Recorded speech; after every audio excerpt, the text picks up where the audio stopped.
Welcome to Stories After Midnight. Today we'll be reading The Wolf and the Raven, Part 3. It's from a collection of stories called 54 Sleepless Nights by Tobias Wade. If you like this story, and you like the other ones you've listened to, consider picking yourself up a copy of the book. And if you do, let me know in the comments of wherever you can leave comments, and I would like to say thank you. Let's get started. Hardly a word was spoken between us as we wound through the icy mountain road once more. Hank drove with grim determination while Dr. Olsky made one phone call after another from the back seat. I didn't need to ask to know he was trying to call people he knew were in town. The first 3 attempts only found an answering machine, while the 4th picked up to a guttural, snarling reply like something halfway between a man and a wolf.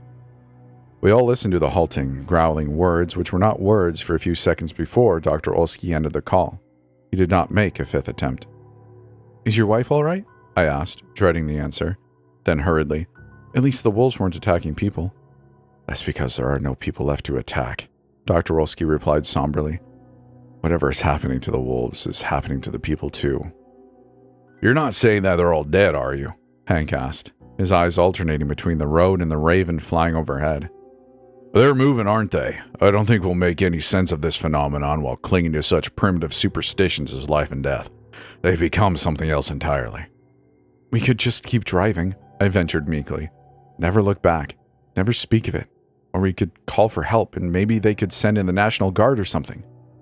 But Dr. Olsky was shaking his head. "It was one thing when it was just the wolves, but it's spreading. Do you want to see what it's like for a host of armed men to start howling like the devil? No, the raven is looking out for us. She will show us what we need to know, and then we can decide from there." The storm was growing fiercer by the time the raven stopped. The wind was enough to whip the snow diagonally across the mountain slope, and the dead branches of the looming trees did nothing to protect us from the elements. The raven huddled against a trunk to shield from the wind, croaking feebly with exhaustion as we cautiously exited the jeep. "Thank you, love. You've kept us safe," Dr. Olsky said to the bird, his words dispersed by the wind into the gathering night. And then he cupped his hands and cawed at it, a long, harsh sound that set my teeth on edge.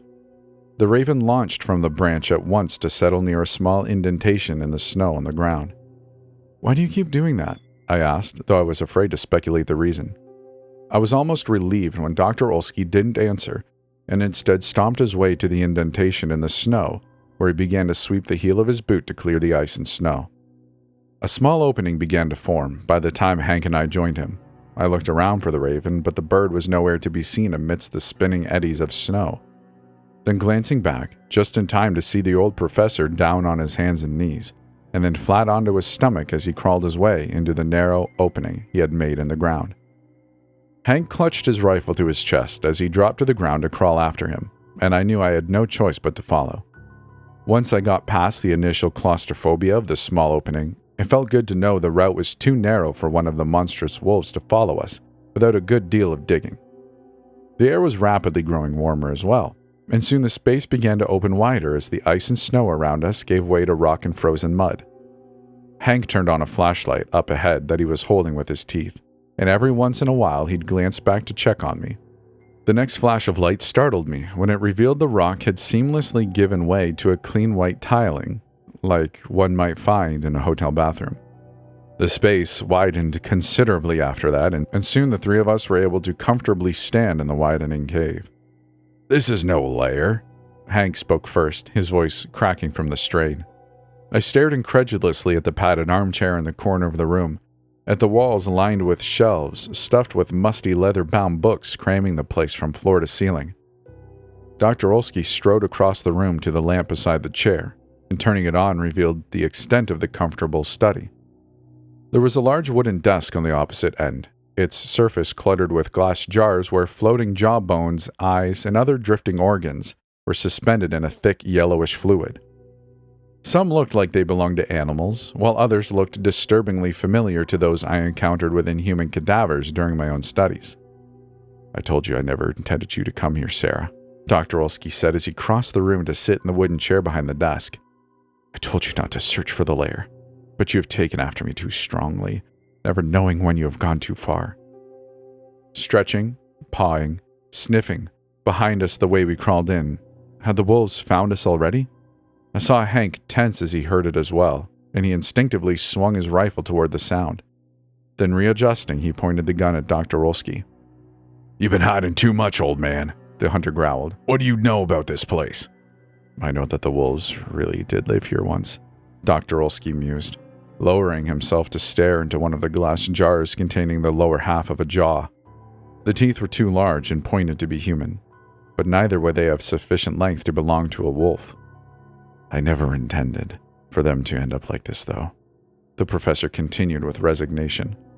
"I thought I could keep them alive, as I flayed one nerve, one muscle, one layer of tissue at a time, until I found the line between life and death, or replacing one tissue with another, subtly changing one living form to another." The scratching was growing closer outside, and then a howl, low and throaty, although whether it came from a man or a beast I could not tell. But the university kept calling for me to return, and my research was going too slowly. Dr. Olski sighed. "I thought I could hasten my results by inserting a virus to automate some of my slowest alterations. I never thought it was possible for the humans to begin to change. For my wife." "Call them off," Hank pleaded, his rifle swaying between Dr. Olski and the entrance we crawled through. "Give them the antidote, whatever it is to make them stop." But Dr. Olski only shook his head, a wistful smile tugging at the corners of his white beard. "You too have eaten the meat and dwelled amidst the curse. I see you shaking already. Do not fight the transformation. The end is nothing to be feared when the distinction between life and death has been destroyed."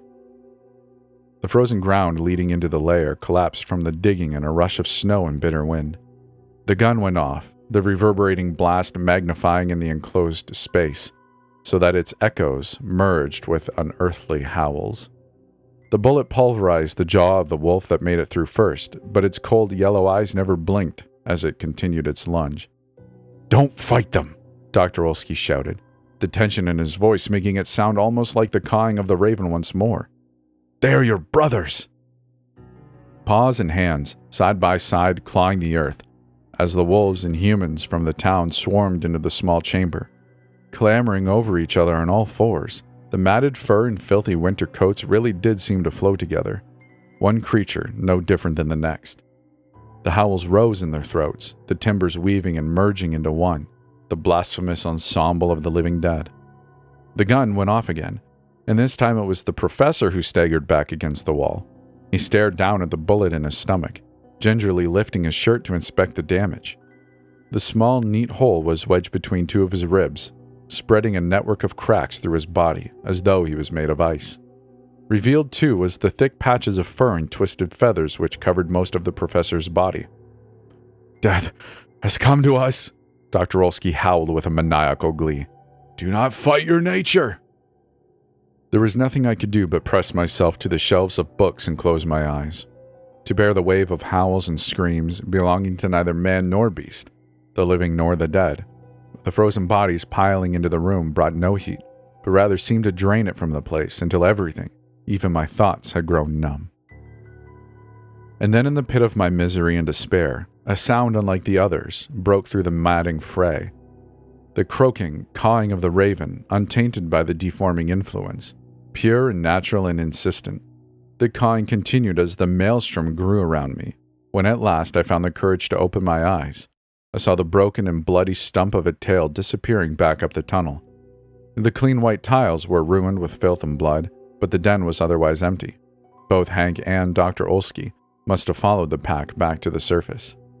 Slowly, carefully, as though afraid each movement would cause my body to shatter, I followed them through the tunnel, into the stillness of the waiting night. The wind had stopped, though the snow was falling harder now. I heard the cawing of the raven again, this time farther off. Then the answer cry of howls as the monstrous pack of animals followed the bird's lead. I don't know for sure, but I think the bird must have been Mrs. Olski's wife, doing all she could to bring me to this place where I might set things right. I stood there a long time, watching the snow fill in our tracks, then retreating back into the profane lair. I let the snow conceal the entrance and seal me away from the world I dare not return to. How could I risk ever going back to civilization, knowing I could spread the curse with me wherever I went? Let the unnatural pack prowl through the dead trees, Let them wander until the wind and the snow grinds them into dust. I will stay, and I will study, hoping that one day I find the secrets that have eluded my professor and reverse the changes. Or learning not, to spend forever here, between life and death, my eternal curse to be the ignorance of their difference. That's the end of the story. I really hope you enjoyed it. If you did, let me know in the comments, like the video, the episode, wherever you are, and let the platforms know that this is some good storytelling.